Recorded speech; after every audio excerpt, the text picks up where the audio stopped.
For cheap PoE currencies, visit aoeah.com. Check the link in the description, you get 3% off with the code ARIAD.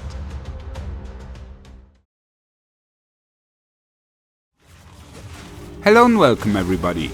In this video, I give you an update to my super strong Gemmling build. I will also make some updates to my other builds, but finally I focus 100% on this character. Not only because he is so powerful and has an answer to any situation, but also because I can vary the playstyle and so it's a lot of fun and never gets boring. Solo maps are no challenge anymore, because there is enough power to run T16 plus maps in full groups. When facing any dangerous mods, I always have the option to stay safe in ranged combat. So always pay attention, even though the build's power animates you to underestimate the monsters. All in all, I am very happy with this build and its performance, and I almost have seen everything now. High maps, different events, citadel bosses, all no big deal at all.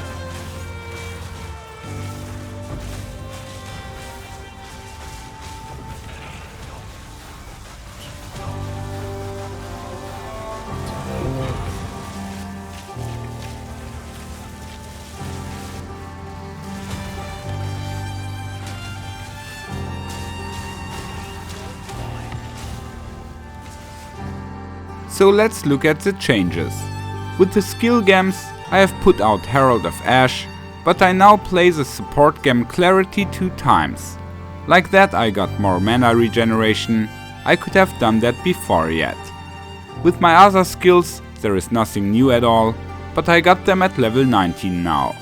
If you have missed the guide, you can find the link in the description.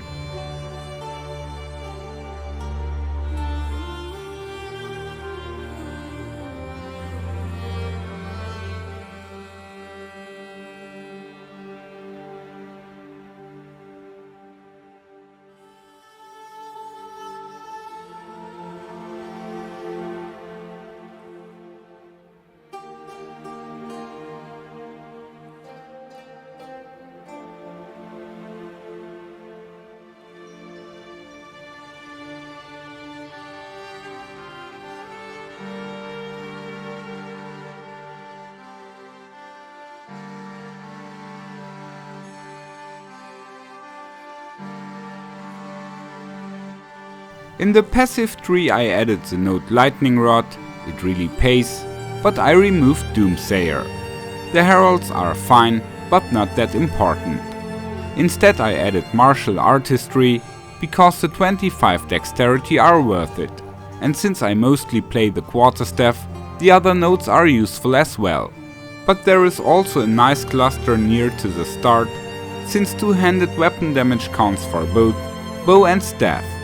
Here I will also skill Colossal Weapon and Overwhelm.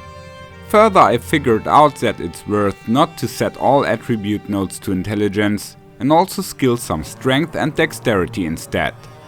The more base lightning damage you got yet, the less the benefit from more intelligence is.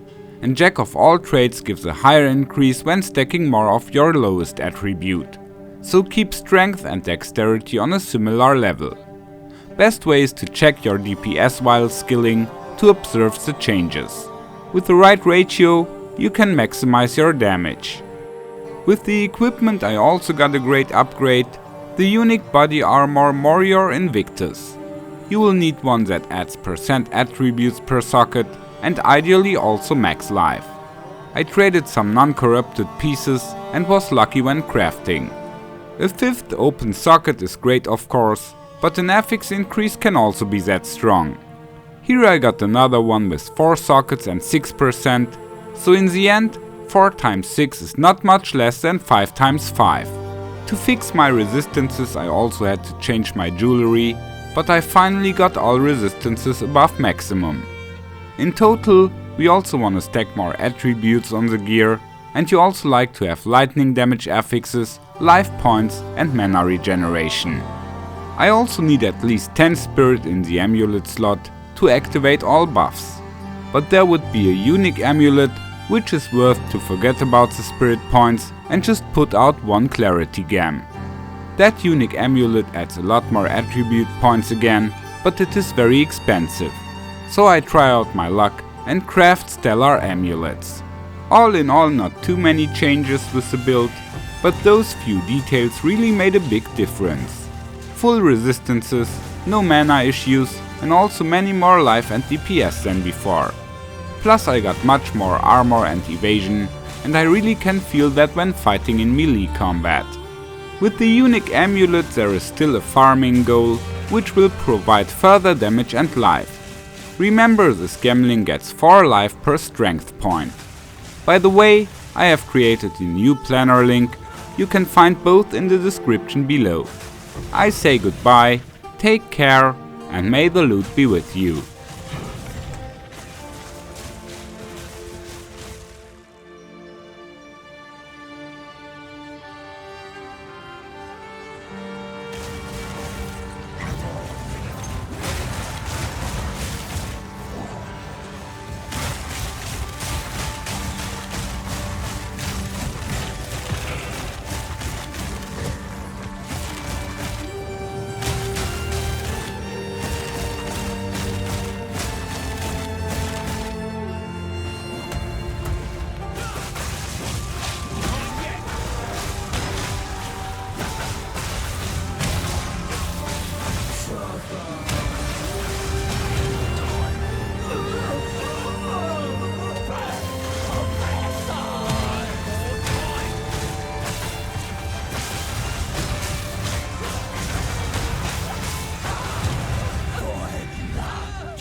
Follow me. Thanks. I'll be seeing you.